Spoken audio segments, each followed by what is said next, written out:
Bueno, queridos hermanos, hermanas y amigos, amigas, hoy día el tema que nos congrega es un tema hermoso, porque tiene que ver con lo más importante de nuestras vidas, con aquello que fundamentalmente a los creyentes nos llena de fuerza para darle sentido a nuestra existencia. Yo creo que no hay nada más intenso para un creyente que vivir conforme a lo que cree. Y nosotros los cristianos creyentes en Jesús no podemos sentirnos más halagados que tratando de vivir como Jesús vivió. Eso es lo que nos llena la vida, lo que nos satisface plenamente, más que cualquier otro bien material que podamos conseguir en esta vida. Seguir a Jesús e intentar ser consecuentes con Él, aunque una vez lo tenga que pasar mal y tenga que sufrir por alguna causa, yo creo que es la mayor satisfacción que podemos tener en una vida humana. Hay momentos en la vida en que uno se da cuenta de eso con muchísima claridad y entonces relativiza todo aquello que no es eso, sin dejar de darle importancia también a cosas tan gratuitas como es el tener amigos, pasarlo bien, tener algunas cosas fundamentales para un bienestar digno y sano, pero lo principal va siempre por otro lado. Y mucha gente que se ha dicho creyente alguna vez y que llegó al final de su vida habiéndole dado más importancia a otras cosas, mueren muchas veces insatisfechos de sí mismos y con la sensación de que han perdido buena parte de su tiempo. Hoy día queremos centrarnos en este Jesús que nos invita a vivir religiosamente esta vida que tenemos. Y cuando digo religiosamente no me estoy refiriendo a ritos religiosos, a formas de piedad, a devociones particulares, sino a darle sentido a nuestra historia desde el punto de vista de esa religión que para nosotros tiene un nombre y un nombre con letras grandes que es el nombre de Jesús. Se me ha pedido que converse con ustedes algún rato para que después podamos intercambiar sobre el tema de los cristianos, los que creemos en Cristo y la política.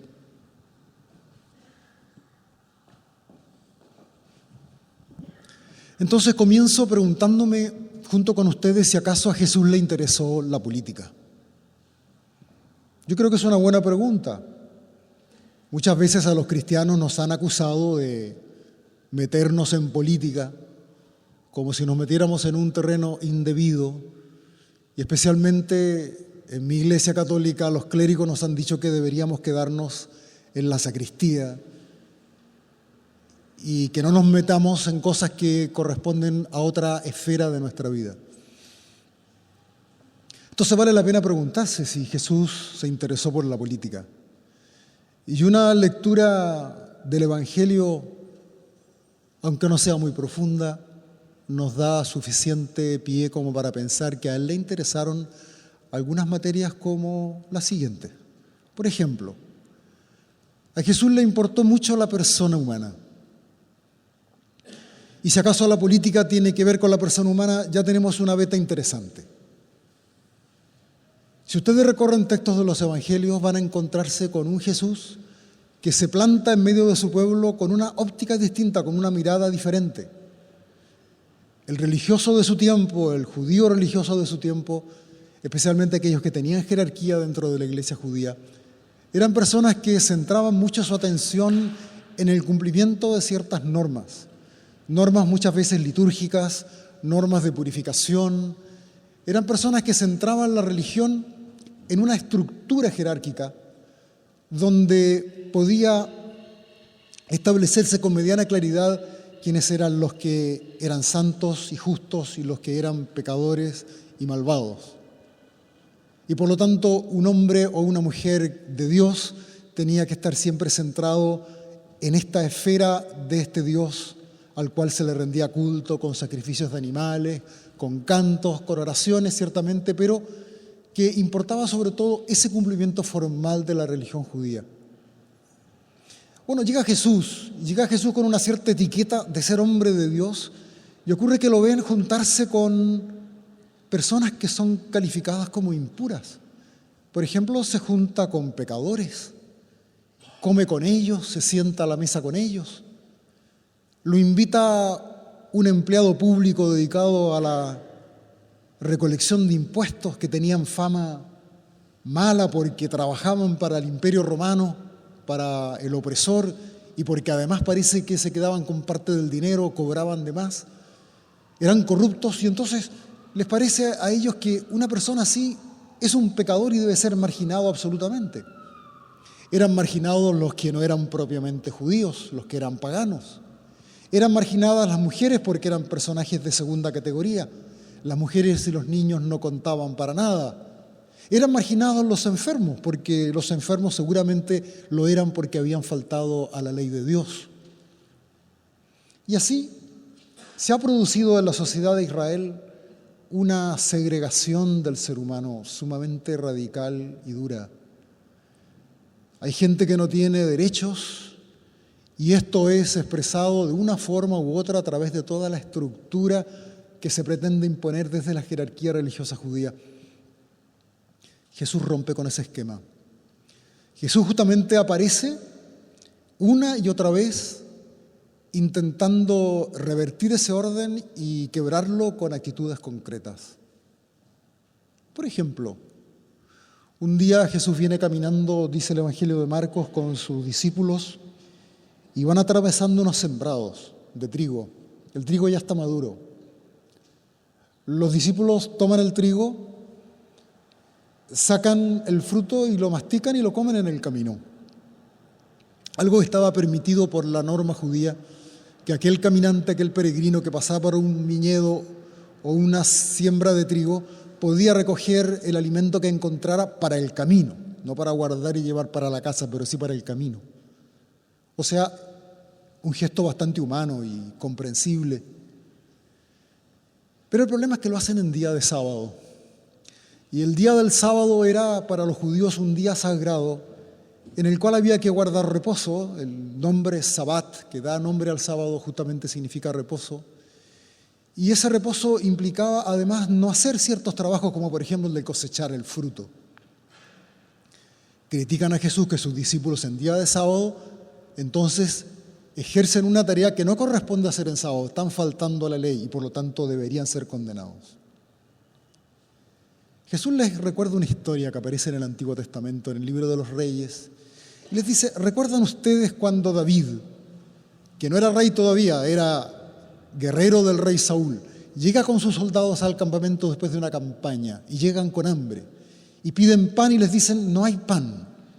Es decir, le dicen: el único pan que hay es el pan consagrado al Señor, que solamente pueden comer los sacerdotes. ¿Qué es lo que hace David? Les recuerda a Jesús. Se va, toma el pan consagrado que solamente podían comer los sacerdotes sin ser el sacerdote y reparte el pan entre sus hombres. Les recuerda esto y les dice: ¿recuerdan ustedes que no está hecho entonces el hombre para el sábado, sino el sábado para el hombre? La persona humana ante todo. Puede haber una ley sagrada, puede haber un pan sagrado, pero sepan que no hay nada más sagrado que el ser humano. Y si hay una ley que prohíbe comer ese pan, pero hay un ser humano que necesita comer ese pan, el hombre es más importante que la ley. El hombre es más que el sábado. Entonces esa ley hay que transgredirla, hay que violarla, hay que pasar por encima de ella, hay que favorecer al ser humano. Y fíjense que esa frase de Jesús: no está hecho el hombre para el sábado, sino el sábado para el hombre, para mí es una de las frases más políticas de Jesús. O si queremos usar otro lenguaje, es la frase más revolucionaria de Jesús. Porque justamente da vuelta, mira por el reverso, una mentalidad que lamentablemente persiste hasta hoy día, en el sentido de que se sacrifica a la persona humana por un bien que se supone mayor. ¿Qué es lo que nos ha ocurrido, por ejemplo, con la economía neoliberal? Cuando los trabajadores han reclamado porque parece que esta economía neoliberal no provoca precisamente justicia. Algunos han dicho de una u otra manera: es que la economía tiene sus leyes, es que la economía no se puede cambiar, son las leyes de la economía, lo demás son consecuencias inevitables. habría tal vez que decir con Jesús es que no está hecho el hombre para la economía, sino la economía para el hombre. Y si aplicamos este principio a una serie de circunstancias de nuestra vida común y corriente de todos los días, yo creo que vamos a lograr o podríamos lograr un cambio sustancial en las relaciones humanas. Esto, fíjense, ustedes lo pueden aplicar incluso, este principio, en el terreno más doméstico de una vida de familia. Cuando un padre de familia o una madre tienen que enfrentarse con los hijos, a lo mejor por una infracción que ellos han cometido, y hay que aplicar un castigo o averiguar qué es lo que ha pasado. Muchas veces nosotros también en ese terreno incluso olvidamos que la persona está primero y sin averiguar mucho aplicamos la ley, juzgamos, condenamos, sancionamos. Y quién sabe si es más importante acercarse a la persona, preguntar, dialogar, comprender y compadecer. Entonces Jesús se nos mete en un terreno que yo creo que tiene que ver con la política. Si la política no es justamente trabajar por el bien de la persona humana como una primacía absoluta, si no es eso, ¿qué es la política? Entonces me respondo a partir de este texto que les acabo de nombrar, y hay muchos otros episodios en que justamente por motivo del sábado Jesús reacciona de manera similar. Yo creo, claro, uno tendría que decir: Jesús se metió en política y se metió en el corazón de la política, que es el bien del ser humano. Pero no solo eso, ya Mario nos recordaba un texto emblemático, Lucas 4, Jesús va a la sinagoga de Nazaret. Como adulto religioso, laico, va a la sinagoga de su pueblo. Como ya laico adulto, tiene derecho a leer la palabra y a comentarla. Le pasan el rollo del profeta Isaías. Lee el capítulo 61, versículo 1 de Isaías.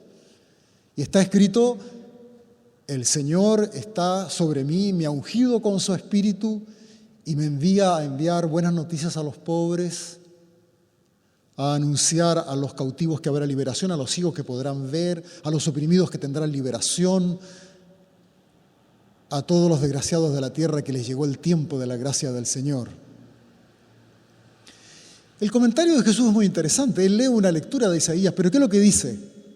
Enseguida, esta palabra que ustedes acaban de escuchar, esta profecía, se está cumpliendo ahora en mi persona delante de ustedes. Es decir, yo soy aquel precisamente ungido por el Espíritu para anunciar estas buenas noticias. ¿Cuáles son las preocupaciones de Jesús? Los pobres, los ciegos, los cautivos, los oprimidos, los desgraciados de la tierra. Esas son las preocupaciones de Jesús. Esas son las prioridades. En otro momento, Juan Bautista está en la cárcel y tiene una duda. Si acaso Jesús es el Mesías que debía venir o tienen que seguir esperando a otro. Y manda entonces desde la cárcel 2 de sus discípulos a preguntarle precisamente esto a Jesús. Y cuando le hace la pregunta, dice el evangelista Mateo que Jesús inmediatamente empezó a actuar y sanó a algunos enfermos, se preocupó de la gente. Y luego les dijo a los encargados de Juan: vayan y díganle a Juan lo que han visto y oído, que los ciegos ven, los cojos caminan, los leprosos son sanados, los muertos resucitan y a los pobres se les anuncia una buena noticia. Y agrega Jesús como recado muy particular para Juan: y ay de aquel que al encontrarse conmigo se aleja desconcertado. Ay de aquel que se escandaliza de mi manera de actuar. De nuevo, ¿cuáles son las prioridades de Jesús? Los cojos que no caminan, los ciegos que no ven, los sordos que no oyen, los leprosos que siguen enfermos, los muertos, los pobres de la tierra.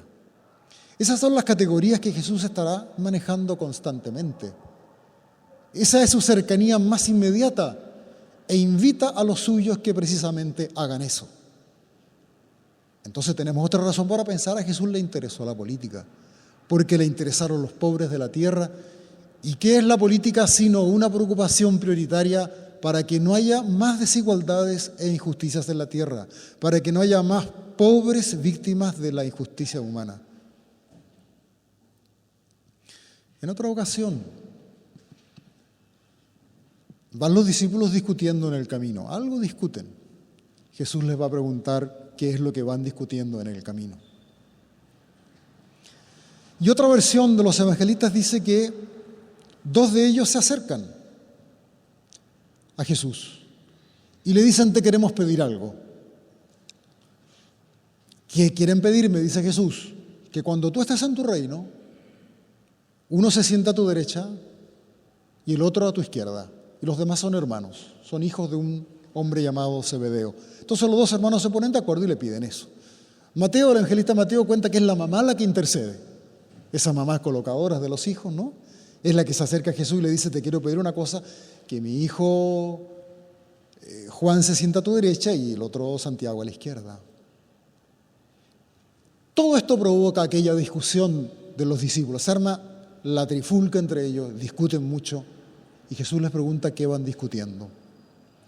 Y enseguida les llama la atención y les dice: miren ustedes, entre los dueños de las naciones hay mucha gente que se apodera de los pueblos, que los tiraniza, que los oprimen con su poder, y algunos de ellos incluso se hacen llamar a sí mismos bienhechores, benefactores del pueblo, ¿no? En Centroamérica hubo un famoso benefactor Trujillo, se hacía llamar así, el benefactor. Así ocurre, dice, en los pueblos de la tierra. Pero agrega Jesús: entre ustedes no debe ser así. Fíjense qué importante esta frase: entre ustedes no debe ser así. El que quiera ser el mayor, hágase el menor, dice. El que quiera ser el primero, hágase como el último. Porque este Hijo de Hombre, dice, no ha venido a ser servido, sino a servir. Jesús tiene absolutamente clara entonces cómo debe funcionar la autoridad en el mundo, cómo debe funcionar el poder en la tierra. Critica radicalmente el poder dominación y propone el poder servicio, ¿no? El poder dominación lo ejercen los tiranos, precisamente, y lo sabemos muy bien nosotros en nuestro país cómo se ha ejercido el poder dominación. Pero nosotros no podemos copiar eso. Si somos seguidores de Jesús, no podemos aceptar esa manera de proceder con la autoridad y con el poder. Y si tenemos una cuota de poder, si podemos hacer algo por los demás, lo único que cabe es el servicio. Entonces tenemos que cambiar justamente el sentido de la autoridad y del poder. Entre ustedes no debe ser así. ¿Tiene que ver esto con la política? Naturalmente que tiene que ver con la política. Cuando vemos precisamente a nuestros políticos muchas veces tan preocupados del poder, seguramente no lo van a decir en forma tan abierta, pero tenemos experiencia de que tanto en dictadura como en democracia, lamentablemente, el poder es una insinuación muy fuerte desde lo más profundo del corazón humano.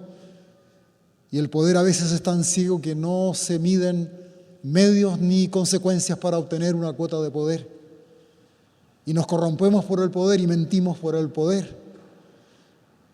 Y seguramente hoy día, o a las 0 horas de hoy, de mañana, cuando comience oficialmente la propaganda política para las elecciones municipales, oficialmente, vamos a estar llenos, ya estamos llenos de frases que pretenden justamente captarnos para que algunos obtengan el poder. Y así como habrá muchos que yo creo que están con absoluta honestidad en esta tarea por el poder, porque espero que lo conciban como un poder servicio, habrá otros que lo quieren como un poder dominación, ya sea personal, ya sea de pequeños grupos. Y es lo que provoca justamente la crisis que hoy día asistimos de la política en nuestro país y en tantos otros países. ¿Tiene que ver esto con la política, lo del poder y de la autoridad? Indudablemente estamos también en el corazón de la política. Entonces uno puede concluir que a Jesús le interesó la política. A mí no me cabe duda que le interesó la política.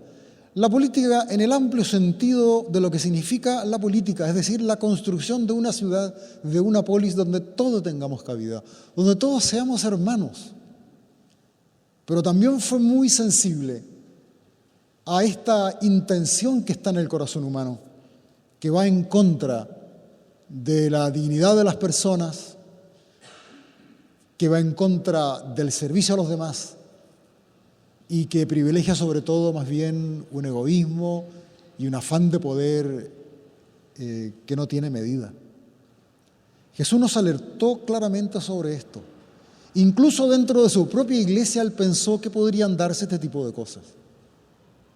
Si ustedes van, por ejemplo, al capítulo 23 de Mateo, Jesús hace una crítica muy grande a los jefes religiosos de su pueblo. Los trata incluso de sepulcros blanqueados, ¿se acuerdan? Por fuera se muestran bien, blanquitos, recién pintados con cal, con flores. Está bonita la tumba. Por dentro dice, hay podredumbre de huesos, no olvidemos eso. Y ustedes son así a veces, dice. Ustedes, les dice, recorren el mundo para buscar un solo partidario y cuando lo encuentran lo hacen peor que ustedes. Ustedes buscan pagar, dice en otra parte, el impuesto del comino, de la menta, de las cosas más pequeñas. Y ocurre que se olvidan de la misericordia, de la justicia, de la auténtica fe. Ustedes cuelan un mosquito, dice con humor, y se tragan un camello, ¿no? Y les dice también, a nadie digan padre en esta tierra, a nadie jefe, a nadie maestro, porque un solo padre tienen, un solo jefe, un solo maestro, todos ustedes son hermanos. Como para prevenir que de repente la fraternidad se rompiera por el afán de poder. O sea, a mí no me cabe la menor duda de que este tema a Jesús le preocupó mucho. Y nosotros nos decimos seguidores de Jesús. ¿Nos interesará de la misma manera este tema? Digo, no solamente interesarnos intelectualmente, sino que hacer algo para que realmente lo que Jesús quiso decir se cumpliera.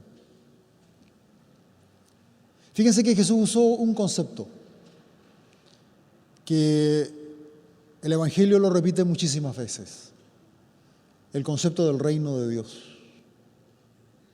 Dijo un día, según dice Marcos en el capítulo 1, se ha cumplido el plazo, dice Jesús, se ha cumplido el tiempo, ya llegó la hora, aquí está el reino de Dios presente.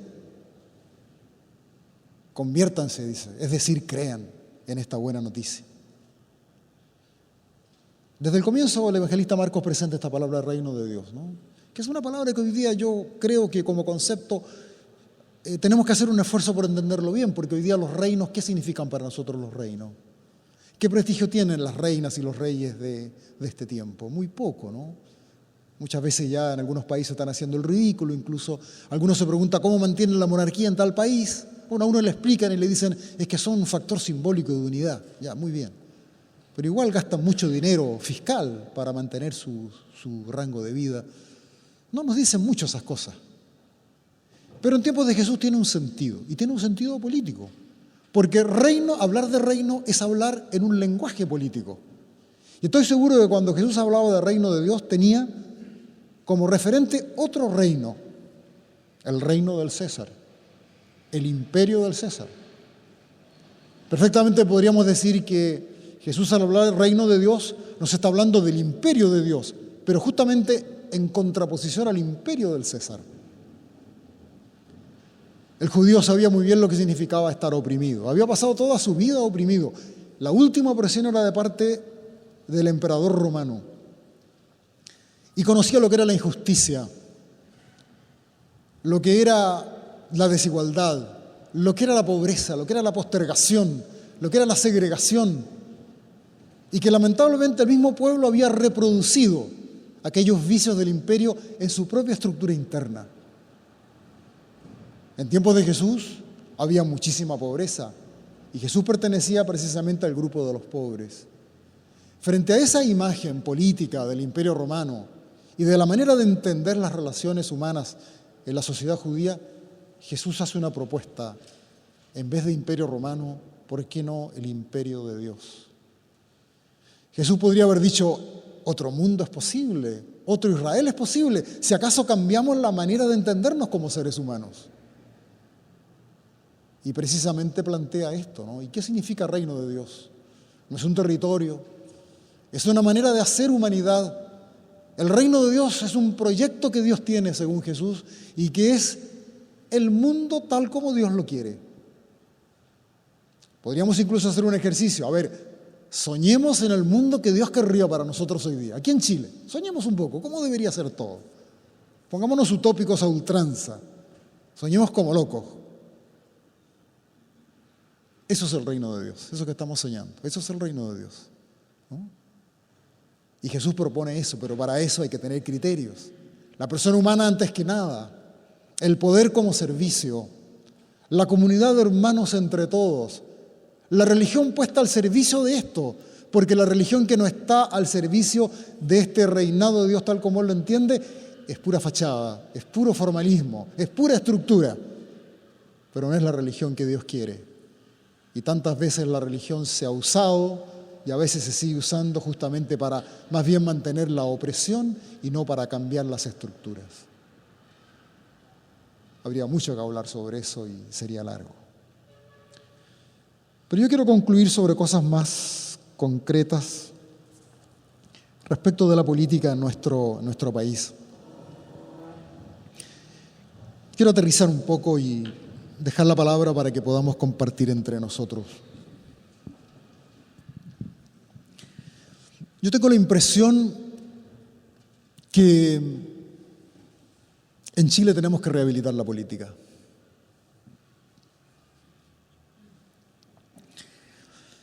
Yo lo encuentro una tarea urgente porque la actividad política en Chile, maltratada y desprestigiada durante el régimen militar, recuperada luego con la reconquista de la democracia, sin embargo, esta actividad política ha venido sufriendo en los últimos años un serio desgaste.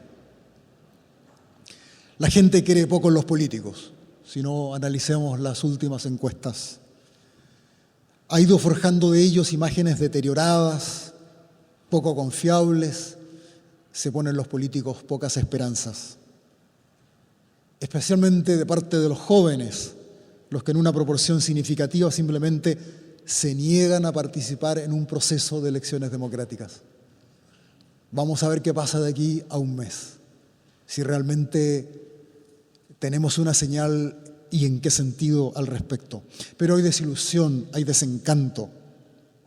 Pero junto con eso hay también un anhelo de líderes que se hagan tales por su calidad ética expresada en una actitud práctica en favor de la gente. No seamos tan pesimistas y creamos que los jóvenes, especialmente ellos, están tan desilusionados. Hay gente que mantiene la ilusión, pero reclama por líderes de calidad ética que expresen en una actitud práctica su verdadero sentido de la política en favor de los sectores menos favorecidos de la sociedad. Yo creo que nosotros los cristianos, en este contexto, motivados por el ejemplo de Jesús, que hemos podido diseñar apenas someramente, porque hablar del Evangelio da para toda la vida, en este contexto yo creo que los cristianos tenemos la obligación ética de participar en la política. No digo de entrar en un partido político, esa es otra historia. Algunos lo entenderán como un instrumento útil y necesario y bienvenidos, si lo logran conseguir de esa manera.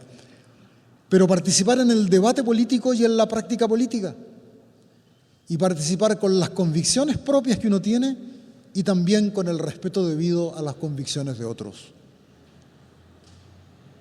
La imagen política, la imagen de la política, más bien dicho, necesita hoy día ser revalorizada y reanimada. Yo no me resigno a que la política siga desprestigiándose día tras día, porque sería caótico para nuestro país. La política como ejercicio de ese arte de gobernar que corresponde no solamente a unos pocos, sino que a todos. Lamentablemente la política está devaluada. Veamos lo que pasa en nuestro país hoy día, una sensación de impotencia en vistas de solucionar algunos problemas como la educación, la salud, la criminalidad, la desigualdad social, la pobreza, en vistas a ejecutar reformas estructurales profundas al sistema. No nos resultan estas cosas. Hay pérdida de interés por participar en la toma de decisiones, lejanías de los centros de decisión, indiferencia, y me preocupa sobre todo de parte de las generaciones más jóvenes, aunque últimamente nos están dando ejemplo de nuevos canales de participación y que son una lección para nosotros cuando de repente se toman las calles para expresar lo que no ha sido posible expresar de otra manera. Y eso a mí me produce mucha esperanza. Pero hay también aparición de la corrupción en diversos asuntos del área pública y privada, con la consiguiente pérdida de confianza de parte de los ciudadanos. Nuestro país es uno de los menos corruptos, se dice. Tal vez sea verdad, pero eso no significa que no seamos corruptos. Hay mucha corrupción que ha sido muy bien guardada hasta el momento de hoy, pero va apareciendo todo se va transparentando poco a poco. Y nos vamos dando cuenta que incluso en las actividades aparentemente más nobles hay un elemento de corrupción que nos complica. Pero la política es esencial para la vida de un país y no puede ser estimada en menos. Por eso creo yo que es urgente rehabilitarla. Y a lo mejor nosotros aquí podemos hacer algo desde aquí para rehabilitar esa política en nuestro país, para volver a pensarla y ponerla en contacto con todos los ámbitos de la vida de la sociedad. Educación, familia, economía, ecología, cultura, seguridad, etcétera. La política es una actividad clave en vista de superar, por ejemplo, la violencia que existe entre los seres humanos. Delincuencia, criminalidad, terrorismo, injusticias flagrantes, conflictos de intereses, guerras, amenazas a la paz interna y externa. Y precisamente la política enfatiza la palabra, el diálogo, el derecho, la mediación, la búsqueda de consensos justos. Creo que la política debe ser recuperada y revalorizada como una actividad noble y necesaria. Para nosotros los creyentes como una actividad eminentemente cristiana, eminentemente evangélica, como un servicio del bien común, como un esfuerzo por la justicia y por la paz. Por eso mismo, tenemos la responsabilidad nosotros de denunciar toda actividad política destinada a servir la ambición personal o toda actividad política destinada a servirse de la corrupción.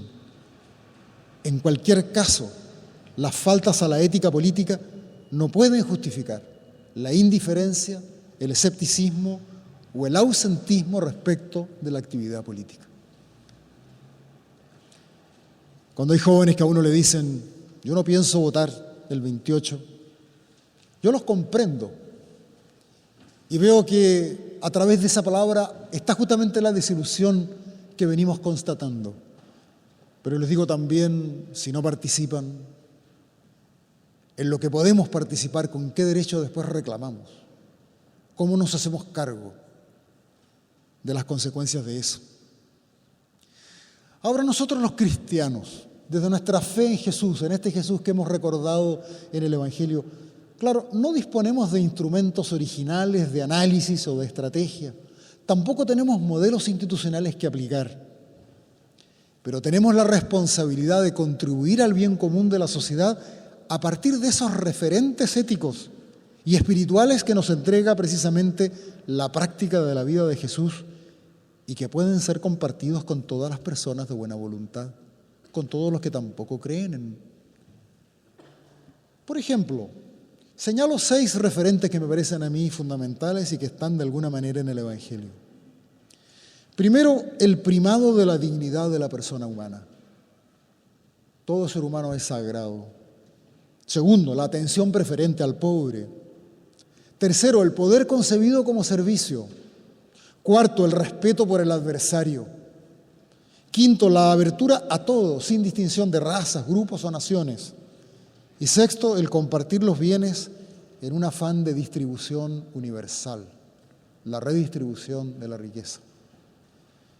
Fíjese, todo eso, si uno quisiera hilar fino, teniendo como referente el Evangelio, van a encontrar ustedes un sustento evangélico que proviene de la práctica de Jesús y que nos da peso como para decir, estos son nuestros referentes religiosos. Entendido lo religioso no como el área privada de la religión intimista de uno o de otro, sino como la tarea creyente por hacer de esta sociedad una sociedad más humana, más fraterna, más justa. Creo que así podremos recuperar un poco nuestra democracia tan carente de sentido. Alguien recordaba el otro día en una entrevista la famosa frase de Winston Churchill que decía: la democracia es el peor de los sistemas, pero con excepción de todos los demás. Que se ha traducido, es el menos malo, digamos, de los sistemas, pero es el que tenemos. Cada vez es menos discutida como forma de vida y cada vez más aceptada, pero puede verse afectada de anemia y de envejecimiento. Yo tiendo a pensar que nuestra democracia en Chile está anémica y que está envejecida, pero que tiene oportunidad de rejuvenecer, superar sus límites, sus fragilidades. Si acaso los ciudadanos nos proponemos exigir cada vez más la garantía de una serie de derechos que tenemos, como ya se ha expresado en las calles, desde Magallanes primero, ¿se acuerdan? El Magallanazo, hasta Freirina por el norte y también Iquique y Arica. Si acaso tomamos conciencia de que tenemos derechos, pero también una serie de deberes que deben ser compartidos, podemos, me parece, superar esta anemia y este envejecimiento. Para eso hay que dejar de lado la causa mayor, creo yo, de la fragilidad, que está en un exacerbado individualismo, un individualismo extremo, fruto de un liberalismo que a su vez ha exacerbado la permisividad general, rechazando las obligaciones. Tengo derecho a todo, pero no asumo el deber que tengo junto a todos y sobre todo. Es decir, la democracia necesita de una ética que, fundada en unos valores, la conduzca a un efectivo respeto de los derechos humanos. No solamente los grandes derechos humanos, sino aquellos derechos secundarios y terciarios que mencionábamos aquí mismo en esta ciudad hace algún tiempo, cuando hablábamos de derechos humanos. Una democracia exige comportamientos democráticos. La política no se reduce a una mera sucesión de elecciones, a un ritmo de elecciones sucesivas. Es mucho más que eso. Es preciso pasar del estado de un ciudadano que solo consume al de un ciudadano que es actor y autor de la propia vida y convivencia con los demás. Hay que privilegiar el debate por sobre el combate. Hay que hacer prevalecer la pasión por este reino de Dios que nos enseñó Jesús por sobre la razón, descartar el uso de la violencia y de la mentira. La democracia supone diversas opciones que no podemos dejar de lado si acaso queremos tomar en serio el mensaje de Jesús.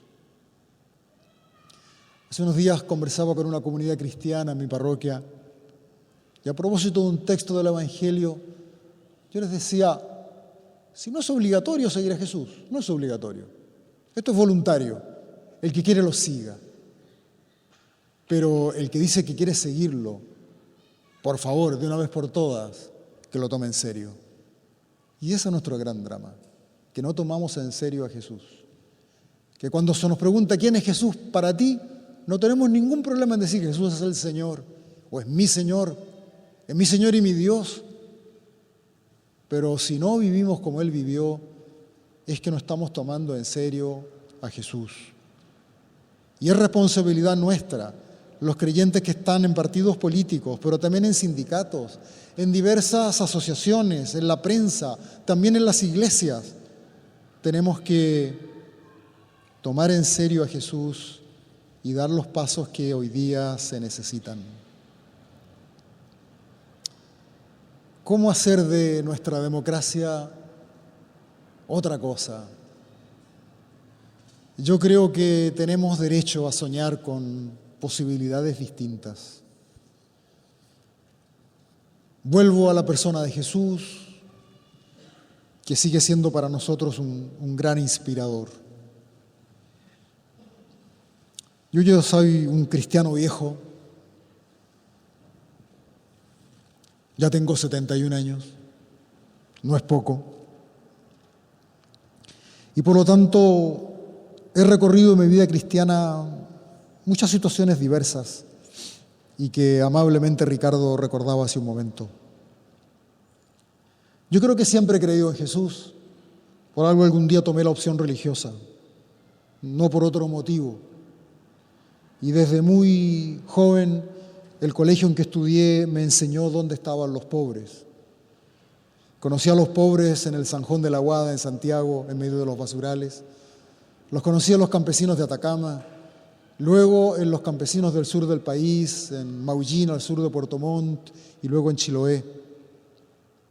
Y dar algo por ellos me apasionó desde muy joven.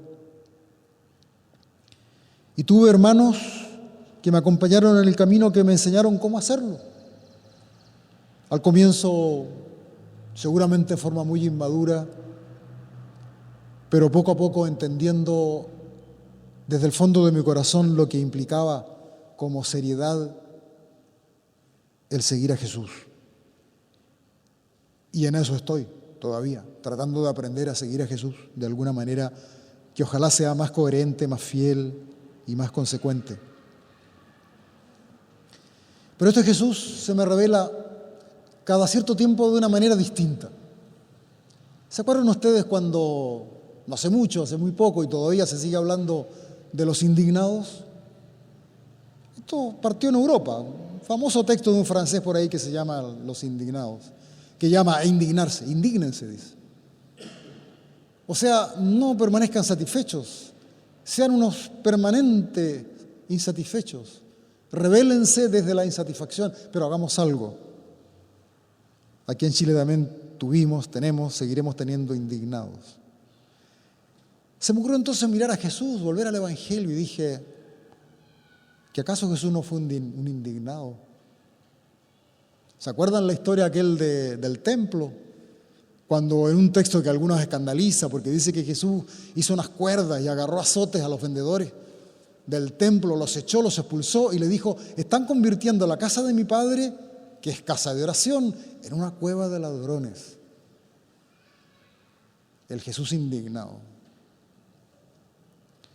Jesús indigna ante un pueblo vejado y abatido, se indigna ante una autoridad que incluso utiliza la religión para oprimir, se indigna ante los poderosos de la tierra que no saben sino de opresión y muy poco de liberación. Pero fíjense, junto con la indignación de Jesús, se me aparece otro rasgo que para mí es mucho más importante, que es la misericordia. Esta palabra misericordia es muy hermosa, significa, literalmente del latín, significa tener corazón para con la miseria humana, ¿no? Cordis es lo que viene del corazón. Bueno, misericordia es tener corazón con la miseria humana. Y esas dos características conviven en Jesús, la indignación y la misericordia. Son las dos caras de una misma moneda. Uno puede indignarse, tiene que indignarse, pero eso no significa que uno pierda misericordia para con el ser humano. La indignación es una toma de conciencia primaria ante la realidad injusta. La misericordia no es un sentimiento superficial o pasajero, sino el descubrimiento del sufrimiento del prójimo y de la solidaridad efectiva que tenemos que tener para eliminar el sufrimiento de ese prójimo. Es la lógica, consecuencia indisoluble que brota de la vida y de la práctica de Jesús. Indignación ante la injusticia, misericordia con el que la sufre, lucha para superar una situación como esta. Yo quisiera vivir permanentemente como un indignado pero a la vez lleno de misericordia por este pequeño ser humano que somos. ¿Recuerdan la famosa parábola del buen samaritano que conocemos? Es una parábola de indignación y de misericordia. Un hombre herido en el camino, un sacerdote del templo que viene de cumplir su turno, baja a su pueblo a descansar, viene de estar manejando las cosas de Dios, es un hombre de Dios. Cuando el herido lo ve en el camino, ¿qué dice? ¿Qué habrá dicho? Gracias a Dios viene un hombre de Dios, me podrá auxiliar. Y no lo auxilia. Lo ve, hace un rodeo, pasa de largo. Viene el levita, otro servidor del templo, pensará lo mismo, digo, el herido, viene un hombre, bueno, este sí. Lo ve, hace un rodeo, no tiene compasión, no tiene misericordia y sigue. Fíjense la tremenda descalificación que significa del orden religioso de parte de Jesús. Esta parábola tiene que haber provocado una conmoción tremenda en aquellos que eran jefes religiosos y escuchaban. Jesús indignado, su indignación lo lleva a denunciar la injusticia. El hombre que hace de sacerdote, de hombre de Dios, es un inhumano, es un injusto, no es de Dios, es un mentiroso, es un falsario. Aparenta que y no lo es. Y viene un samaritano, enemigo jurado de los judíos. ¿Qué habrá dicho el herido? A este sí que me remata. Este me remata porque es mi enemigo. Y ese hombre, ¿qué es lo que hace? Lo ve, lo auxilia, le pone vino en las heridas para desinfectar, aceite para suavizar, le pone vendas, lo sube en su cabalgadura, lo lleva a una posada, lo cuida, se va a hacer sus negocios y dice, voy a volver, cuídenlo, pagaré después lo que se haya gastado de más. Nunca termina de ayudar.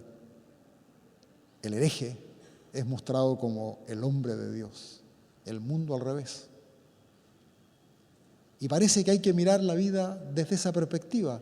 Cuando nuestra cultura nos enseña a mirar de una determinada manera, Jesús nos dice, no, hay que mirar desde el otro lado. Y las cosas se ven distintas y se pueden hacer distintas. Por eso el indignado Jesús y el misericordioso Jesús conviven, como convive también la serpiente y la paloma en el creyente.